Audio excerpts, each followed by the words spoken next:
Bonjour et bienvenue à tous dans la cuisine d'Aïda. Aujourd'hui, nous allons préparer un plat chaud, un plat qui réchauffe, un bon plat qui me rappelle mon enfance. C'est le berkoekjes. Donc, c'est une recette que je tiens de ma mère. C'est donc à la façon de ma mère. Et voilà, parce qu'il existe plusieurs façons de préparer ce plat-là. La recette traditionnelle algérienne, à la façon marocaine. Là, c'est voilà, normalement, c'est la recette algérienne. Et donc, je vais vous présenter les ingrédients. Donc, ce que nous avons sur la table, ce n'est pas du berkoekjes fait main, je n'en avais plus. Voilà, ma sœur m'en avait amené du Maroc. Et puis bon, bah, comme j'en ai quand même pas mal consommé, là, on n'en a plus. Donc, ce sont des pâtes plomb. Voilà, mais c'est ressemblant. C'est pas fait main, mais ça fera très bien l'affaire. Des pois chiches, donc ce sont des pois chiches non pas en boîte, mais des pois chiches que j'avais fait tremper puis surgeler. J'en mets souvent au congélateur en préparation avant pour le couscous et autres. Un peu de viande d'agneau, vraiment coupée en tout petits morceaux. La viande est facultative, on peut très bien faire ce plat sans viande ou avec une autre viande. Les tomates fraîches, la gousse d'ail, l'oignon, la branche de céleri, une courgette, une carotte et donc nos épices, ce sont nos épices traditionnelles, hein, paprika, sel, gingembre, un peu de poivre noir, encore une fois celui-là il est fort donc j'en mets très peu, curcuma et coriandre en poudre. Donc pendant la recette on rajoutera un petit peu de coriandre fraîche, ça c'est sur la fin, mais bon. Et du concentré de tomate là également, j'y pense, je ne l'ai pas posé sur la table, mais on va voir ça au moment des étapes où il faudra introduire certains de ces ingrédients. On passe tout de suite à la réalisation. Voilà, donc on va allumer le feu. Alors, donc pendant que l'huile va chauffer, je vous explique. Donc les légumes présentés juste avant, on a la carotte donc, que j'ai coupée en petits dés. Le céleri que j'ai coupé en tout petits morceaux.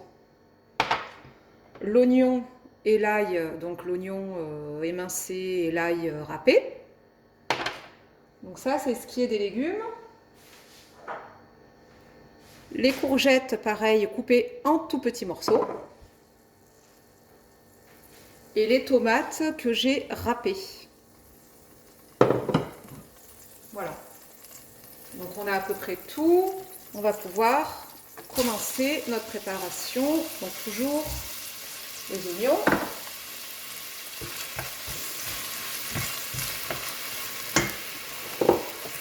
Ça ne change pas.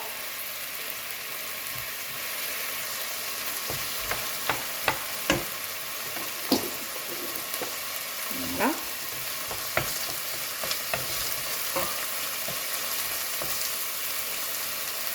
Donc là, je suis assez juste. Je vais réduire un petit peu. Les carottes.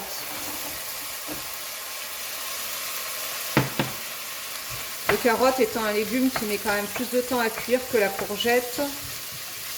Moi, je les mets tout le temps en même temps que les oignons pour les faire sauter aussi, pour qu'elles relâchent leur sucre. Ça donne déjà une belle coloration. Voilà. Donc pour celles qui vont mettre de la viande, c'est à ce moment-là que je la mets. Celles qui n'en mettront pas, continuez à laisser cuire un petit peu les carottes et les oignons. Donc ça va donner un peu plus de goût. En plus c'est une viande d'agneau de lait qui sent pas du tout. Moi qui crains l'odeur de la viande de l'agneau et du mouton, là cet agneau-là,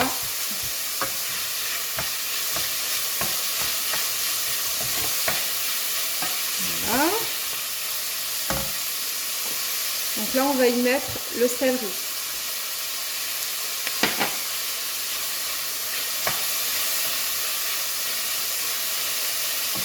Donc là la viande a bien relâché son jus. On va mettre nos épices.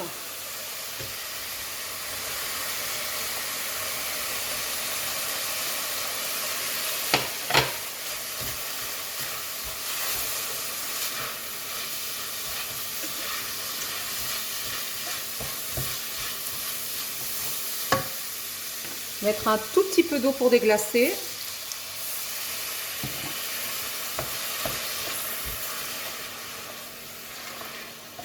Voilà.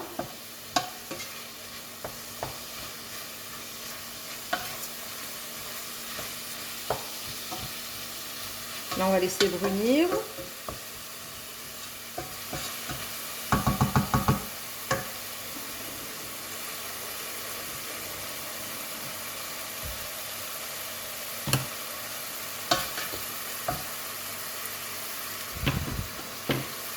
Et là, on va y rajouter la tomate.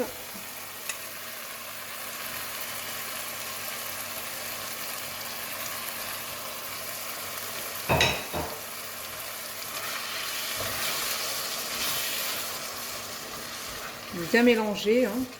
On a les épices qui commencent un peu à s'accrocher au fond de la marmite. Et là, c'est la tomate qui va venir absorber et s'imprégner de nos épices.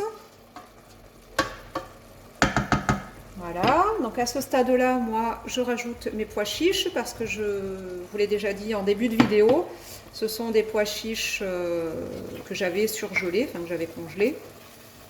Et donc, c'est pas des pois chiches en boîte, donc ils nécessitent quand même d'être très tôt dans le bouillon pour pouvoir cuire. Voilà, je vais laisser comme ça 5 petites minutes, le temps de faire bouillir de l'eau dans une bouilloire et je reviens. On va rajouter l'eau. Donc là, j'ai 1 litre, un peu plus d'1 litre, 1 litre 200. Et je rajouterai au fur et à mesure, hein, en fonction de l'absorption. Voilà. Et c'est à ce moment-là que je vais mettre mon concentré de tomates.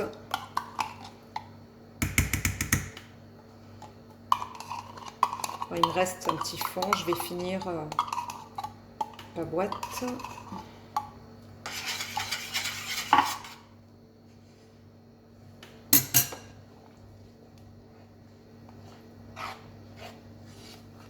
Voilà.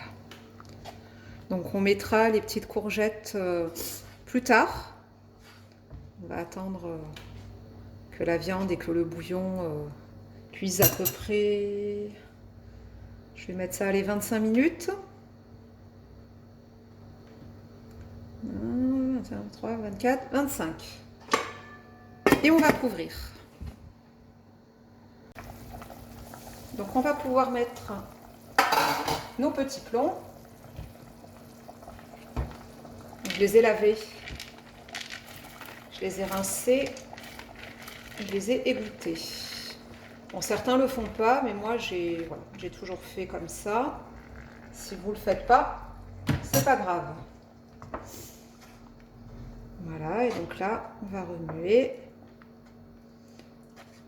Et puis donc, il faudra bien vérifier la cuisson au fur et à mesure pour pas que ça colle au fond de la marmite. De temps en temps, il faut venir vérifier que les pâtes plomb ne viennent pas coller au fond de la marmite. Et là, je vais rajouter encore un peu d'eau parce que c'est en train d'absorber. Voilà. Et on va remuer.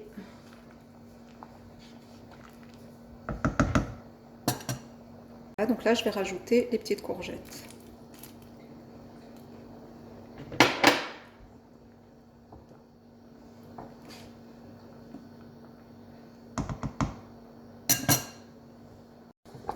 Donc voilà, regardez, on a nos petites pâtes qui sont presque cuites. Il faut vraiment s'assurer qu'elles soient cuites parce que c'est désagréable quand on sent que la pâte est encore dure. Donc voilà, assurez-vous bien que votre belle coquesse soit bien cuit et que quand vous le goûtez, ça vous convienne. Donc on arrive à la fin de la vidéo. Notre belle coquesse est prête. Regardez comme elle est belle, comme elle sent bon. Il y a tous les parfums là. qui se dégage, la fumée. Donc là, on va pouvoir dresser une assiette, vous allez voir. J'essaye de ne pas en mettre de partout. Voilà. Regardez la belle assiette. Bon, c'est un petit peu... Voilà, regardez. Magnifique. J'espère que cette recette vous aura plu. N'hésitez pas à laisser des commentaires, à partager. Et je vous souhaite un bon appétit. On se retrouve bientôt pour de nouvelles recettes. À bientôt dans la cuisine d'Aïda.